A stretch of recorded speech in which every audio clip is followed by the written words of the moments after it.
iHeartRadio presents Podversations, a weekly discussion with the biggest names and influencers in podcasting.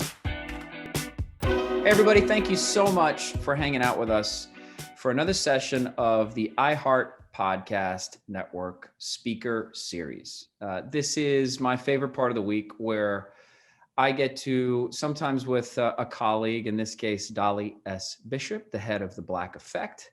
I get to sit down with a couple creators that we've launched a show with and just have a conversation about where they come from, what drives them creatively, why they got into this business of making content and media, and specifically why they have, at least recently, turned their sights to one of our favorite mediums, podcasting. Today is going to be awesome. We launched a show recently called Reasonably Shady.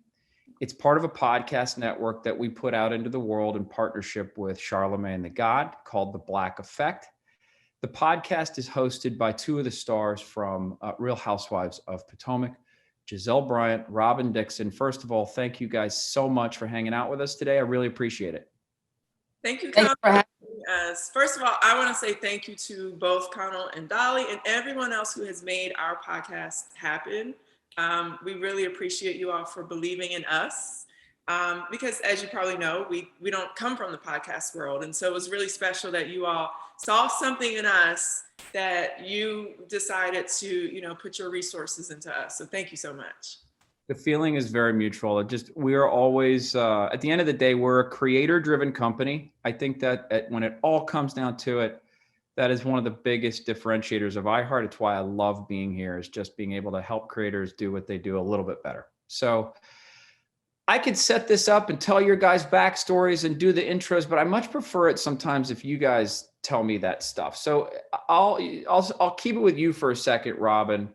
I think one of the coolest parts about podcasting is none of us started out as podcasters. Right. Dolly didn't go to school for it. I certainly didn't go to school for it to learn how to do this stuff. We all sort of found our way into podcasting. It's what makes it fun. You're in development meetings and brainstorm meetings with people who are coming from a bunch of other mediums, books, TV, film. Where did you come from? What do you think of as, well, this is how I got into content? And maybe another way to think of it is, this is my day job. I don't know. How would you answer that? So as you said, we both star on a reality show, and we've been on the show for 6 seasons. And after a while, we kind of realized that although we've been on the show for so long, people still didn't know us. They didn't know our personality. They didn't really know the true dynamics of our relationship and how much chemistry we have. And they just didn't really know us as people. They just knew us as television personalities or reality stars, which when you're on a reality show, you have to kind of stick to the stories. So, they're not scripted, but we do have to keep some sort of structure to the show, which means, if Mary and Bob have drama, we have to talk about Mary and Bob's drama until Mary and Bob's drama is resolved. We can't sit around and talk about, oh my gosh, I can't believe Beyonce wore that dress. We can't talk about, did you hear about the spaceship that just went into, that just reached Mars? We can't talk about that stuff on the show. And so we felt kind of, like our hands were a little tied. And we found that when we went on Instagram Live and the two of us together and just, chit-chatted, the people who were watching, they were just loving, learning more about us. They were loving seeing our personality and the dynamics between us. And we just said, you know what? How can we keep this going? And a podcast made the most sense to us. And I will be honest, I was not a podcast listener. So as far as, the format and the length and how many episodes and what you should talk about, I had no idea. But I knew that Giselle and I had something that people would enjoy. Yeah. What about you, Giselle? I'll go back first. How did you get into the business of content and what do you call your day job? I'm still not sure, so I'm hoping you have a sense that I could start using. Where did you come from? I don't think I have a day job. I'm still trying to figure that out. But I do know that, when Robin and I sit down and talk, we love to talk about everything. Yeah. So that is pop culture. That is, I put on some jeans and they were too tight, and why?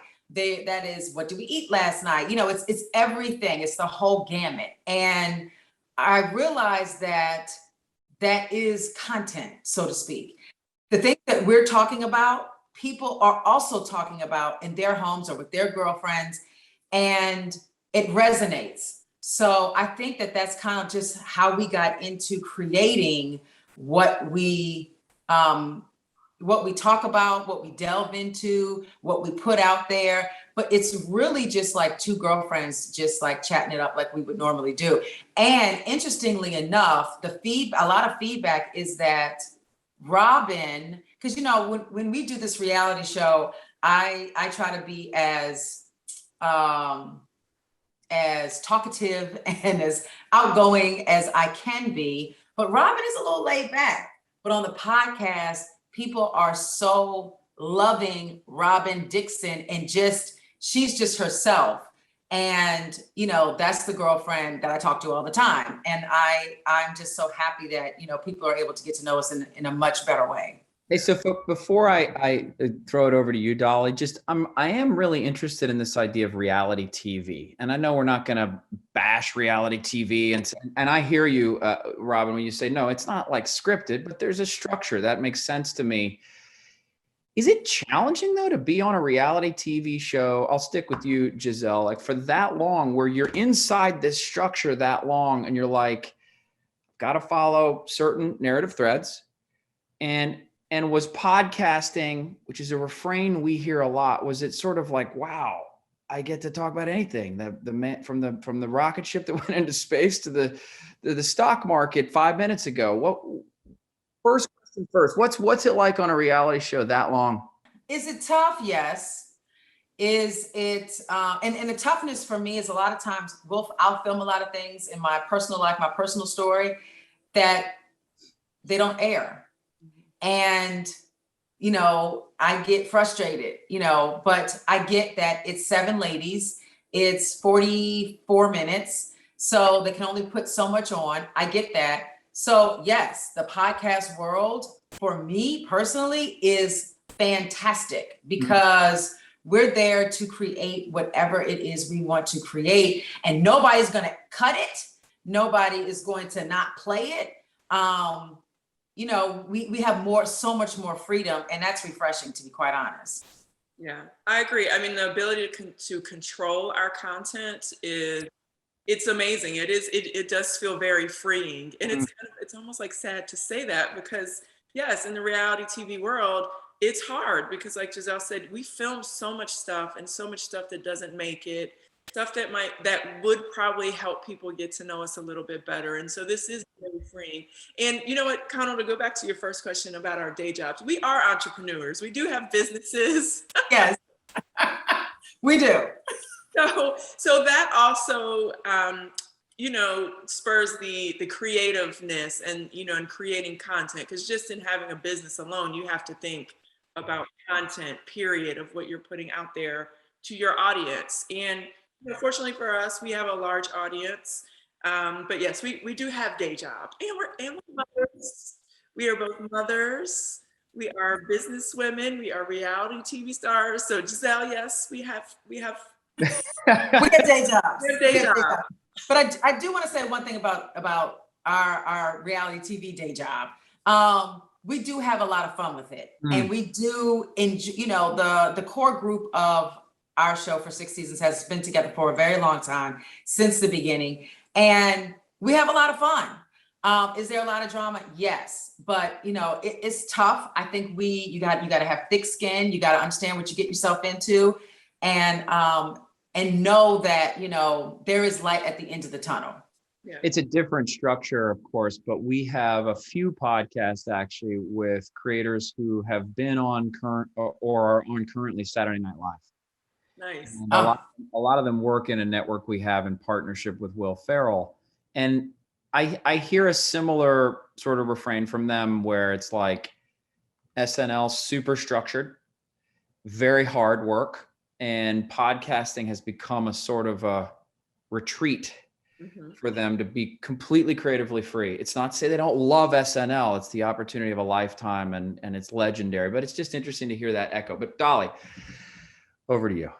I love to hear how awesome the freedom feels within this podcasting, especially with the Black Effect. We love to see everyone being fulfilled within the partnerships and be able to lead on their own creativity. So that's awesome. Thanks, ladies. Love it.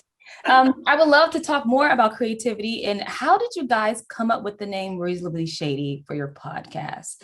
That was Robin. Robin, take it away. How did you guys come up with Reasonably Shady? What's the significance behind this name? That was all me. I mean, I definitely wanted to come up with something that spoke to both of us, who we are, how people kind of know us, or even like what our real true personalities are. And, you know, and I thought I was, you know, I'm throwing around different words. You know, for me, it was either going to be reasonable or relatable, because those were kind of always the words that I would hear, you know, when people would think of me, for most people. So, you know, I'm always trying to see all sides to a story before jumping to conclusions about something. I'm relatable because, you know, on a show like The Housewives, I'm not the one that's like, you know, living in the multi-million-dollar mansion with the super duper big cars, talking about I'm so awesome and amazing. I'm the one that's like, hey, I you know, life is hard, you know. So I was just trying to, you know, think of like, you know, what will speak to each one of us. And I'm sorry, Giselle, I could have called it funny. I could have called it, you know. So are you saying that the shady would lie in the Giselle side of the podcast? Absolutely, 100%. Now I'm going to say I have some shadiness to myself as well, and that's why we get along, because we understand one another.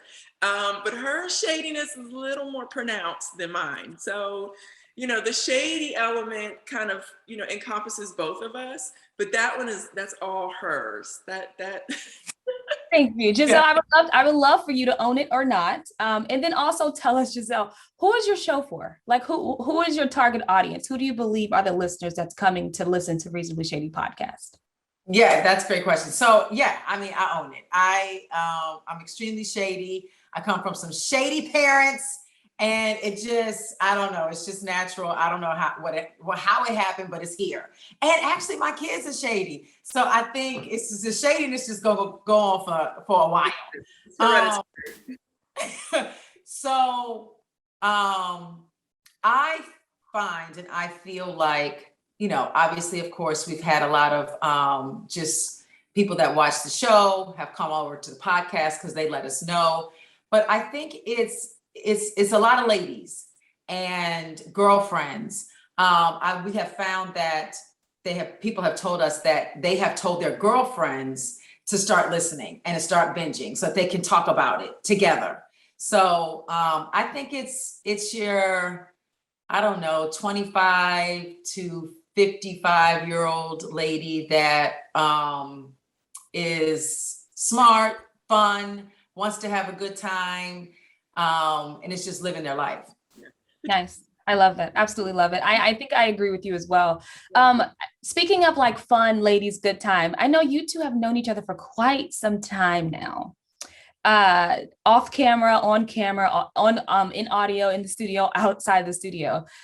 Since this time of doing this podcast together, is there anything new that you've learned about each other? Like, is there anything that's come out during your talks in the show podcast that's like, wait, I didn't know that. Who? Dolly, every week, I learned something new about Robin, like straight up, like, and it can be like the smallest thing to like the biggest thing. But like, I think we're both learning more about each other, but just when we start talking about like our backstories and funny stories, college life, high school, growing up, you know, there's so much that even though we've been friends for a long time, we talk about so much I didn't know. And Robin always shocks me. She never fails to shock me in stuff that I didn't think she would have done, but she did it. You know what? Honestly, I think that's my favorite part about the podcast is that we are learning so much about one another. So it's like super cool. We're like sharing our lives. We're talking about current events, but in that time, we get to learn so much more about one another. And we truly have led, fun and interesting lives. But I want to the audience. One of my, the male parents on my basketball team was like, "Hey, I was listening to your podcast. It's really great." And I was like, "Huh? Like you're listening to our podcast?" So I think we're actually, although yes, our main audience are women, I think we've got some men trickling in. They want to hear what we're talking about. And okay, men. Okay, some male energy out there. I like that. Exactly. And I do want to make note that so on our show, we showed that we launched the Reasonably Shady podcast, and we had a party to celebrate it. We asked some reasonable or shady questions, and it became like a thing. And like now people want to do that. Like they want to have reasonably shady parties at their house. So I'm loving this. Like they want paddles. They want to be able to put up, is this question reasonable? Is this question shady? So I'm loving that people are understanding who we are and not necessarily taking us so seriously or our shade so seriously, and understanding that we just out here having fun. I love it. It sounds like a board game that you guys should create soon. How about it, Conal? We already on it, honey. We already on it. I love it. I love it. Before going back to Conal, one more question. I would love, of course, sitting here having this conversation with you two ladies, and Conal is awesome as, head of the Black Effect Podcast Network. I would love to discuss like why did you guys want to come home and be partners with the Black Effect? Why did you choose that as your home for your podcast and decide that that would be the perfect place to do the partnership? I to be honest with you, Dolly, when I wanted it to make sense for us, like I wanted wherever we landed to be special, and to feel like a good fit. And this partnership with Black Effect is the perfect fit. I feel like, there aren't anybody else on the platform like us, but that makes us, it makes us stand out, I guess, but it makes us feel special. It makes us feel like you guys wanted us on the platform because you were kind of missing our flavor. And I have so much respect for Charlamagne. I have so much respect for everything that he's done and where he's going to go. And I was overwhelmed and super excited just to be a part of the family. Yeah, and I want to say it's such an honor to be included on your roster because you have an amazing, diverse, well-rounded roster of podcasters that offer amazing content. I mean, I literally could just listen to the Black Effect Network, over and over again, and I'm going to get something different, but something that I can take away, something informative, something funny, something, culturally based. It feels like home, and it's so awesome to feel welcome into our home. Yeah. It's been an amazing project for us to be a part of. And you're right, Giselle. I think that, I don't know what it feels like, just to speak for you, Dolly, what it feels like Dolly and Charlamagne keep getting right is finding creators like you guys and just letting them do their thing, as opposed to saying, well, we need you to do this because it fits into our project. It's like from the get-go, from the jump, the idea was, let's bring in creators of all genres and sort of just let them follow their lead. Is that, not to lead the witness here, but is that how you guys feel this has gone? Yeah, 100%. I actually have done interviews and people have asked me how much does Charlamagne like control what we do and say? And I'm like, I think he trusts that we're gonna do and say, our thing. And there's hands off basically for us to have creative control, for us to build our platform to be what it's supposed to be that represents us. So I have appreciated that. Like, by the way, Dolly, every 5 minutes I'm hearing about Dolly and how she's a bad bee out here in these streets, okay? So, kudos to Dolly. I just want to say that, first of all. But Dolly, you as well. It's been just a great working relationship. Y'all have just been there to like totally support us, and I appreciate it. Yeah, and actually, it was like a change of pace for us because we're so used to so much structure with our show. Yeah. We have a schedule, and we have to talk to producers all the time. I mean, it's nonstop, and so it's actually very freeing to really just it's on us. And it was weird. I think at first when we started, I was like, okay, like where are the people telling us what to do? And I'm like, okay, well, I guess they're not coming, so let me. Where is this Dolly I keep hearing about? Yeah, I'll tell you guys honestly, if there's not a lot of people getting in the middle, it's because you're doing a good job. That doesn't go that way for every show, but that's good to hear. It's true. It's like for those folks listening or watching, the 60-second backstory on the Black Effect that Dolly and Charlamagne launched was, I think you guys, we saw this case of podcasting is awesome. It's exploding as this medium. You got 100 million Americans a month now listening to podcasts, but it was starting to fall into the traps of other mediums regarding underrepresentation. There just wasn't diversity. There wasn't diversity of voices in terms of persons of color, in terms of gender, in terms of genres. Like it was starting to look and feel the same a lot every day. And so about a year and a half ago, Charlamagne said, I think that what we got to do is course correct this medium early.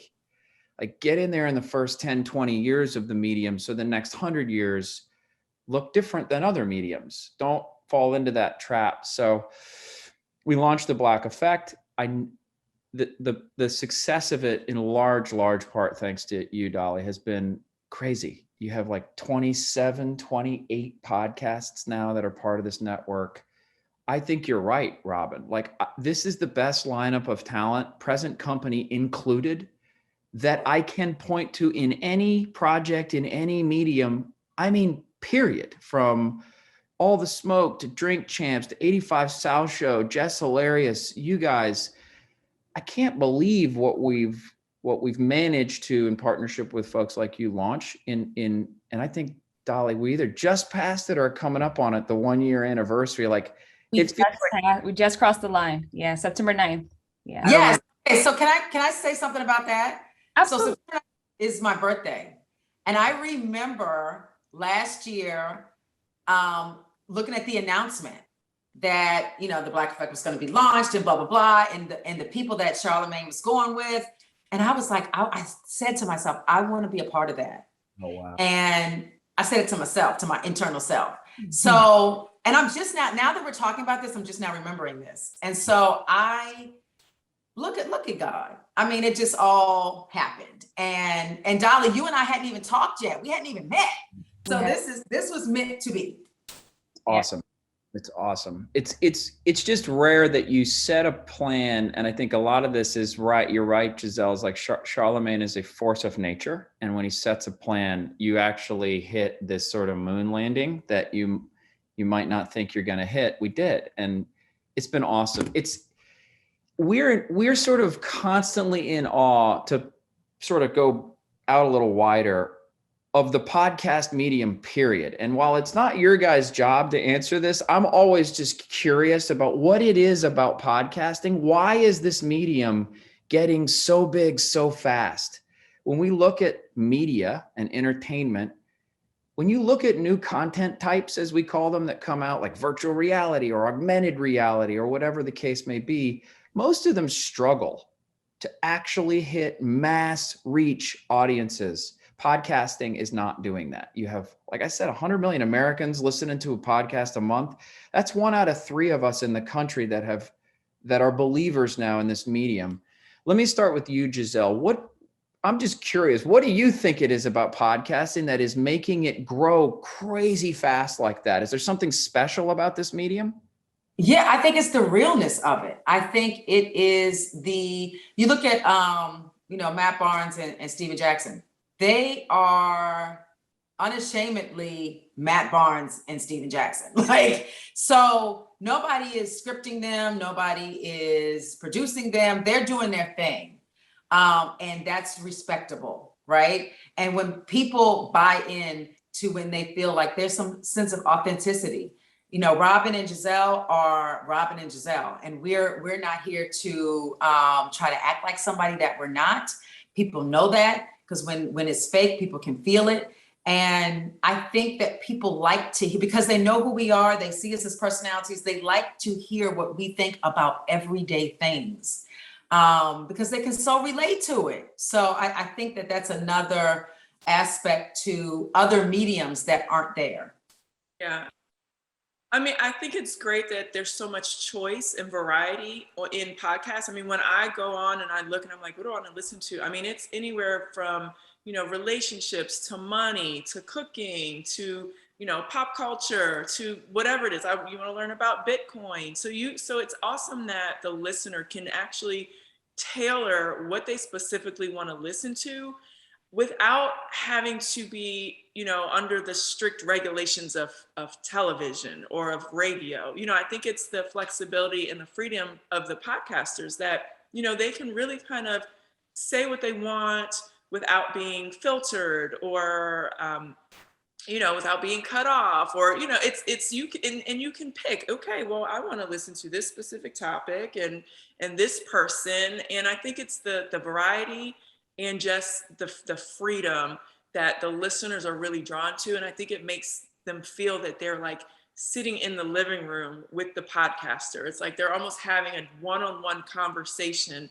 because they're selecting what they want to listen to. They're hearing what they want to hear. So it's amazing, because there's so much content in the podcast world, but it's so cool that it's like almost not enough. It's like it's not too much. It's like, yes, you have tons of variety, but people they're eating it up, and I love it. I know, it's funny. Like there's millions of podcasts now. I've been doing the medium for 10 to 15 years when there were only a few hundred to start with. I still feel like we're in the first act of a long play. I still feel like this is just getting started. But listen, I deeply appreciate you guys hanging out with us. Dolly, thanks for being my co-pilot on this today. This is an amazing show. I know Real Housewives of Potomac is the background, is the day job, is whatever you want to call it.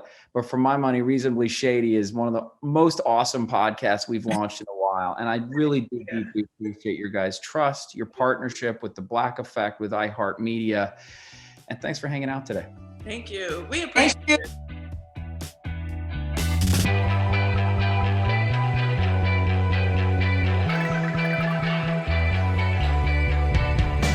Podversations is a production of iHeartRadio. You can find more from the biggest names in podcasting on the iHeartRadio app or wherever you get your podcasts.